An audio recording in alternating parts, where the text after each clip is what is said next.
Well, I guess the obvious one is the off-payroll working legislation, and agencies are trying to prepare for that now, or certainly they should be. It's March now, and it comes in next month in April 2021. Agencies really need to get on top of this, because if they don't, then they may well find that they won't be able to attract the talent that they need to for their clients.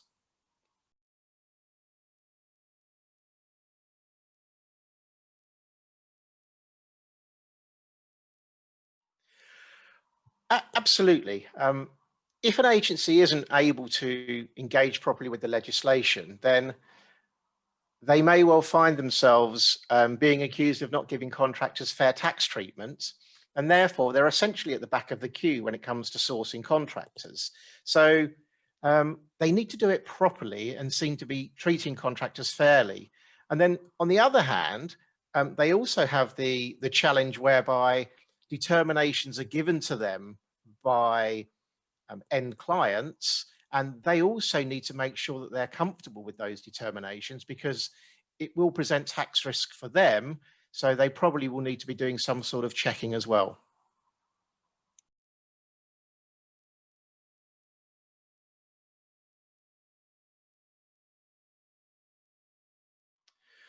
Well, I think they need to definitely look at the various determinations that are being done and the tools being used or the mechanisms being used.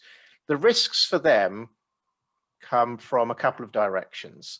So if the agency has been given a determination that says that the contractor is outside IR35, in which case they're paying them gross via a limited company, then provided the client has adhered to reasonable care and they've ticked the boxes and the SDSs they've provided is valid, the agency essentially holds the tax risk. Now, that does seem grossly unfair, and that's because it is, but that's just the law. So they need to be extremely comfortable with the determinations that have been made, and they shouldn't really just rely on some sort of insurance policy based off a weak assessment, thinking that a general insurer is suddenly going to pay their tax bill, because that won't happen. So if they are outside, they need to have done their due diligence.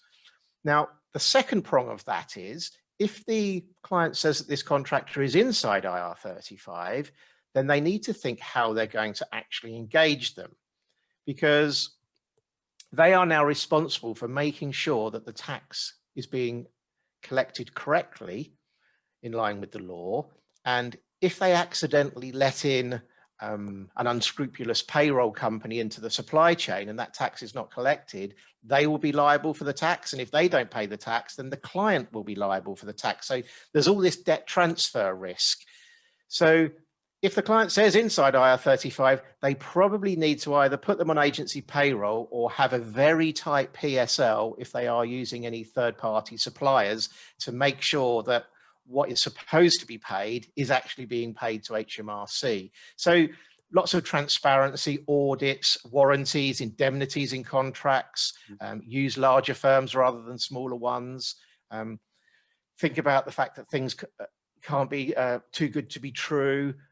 Essentially, tax is just a simple calculation. There are no silver bullets and easy wins for people earning more money. So it's a case of just do things properly, really, and align with the law, and be as compliant as you possibly can.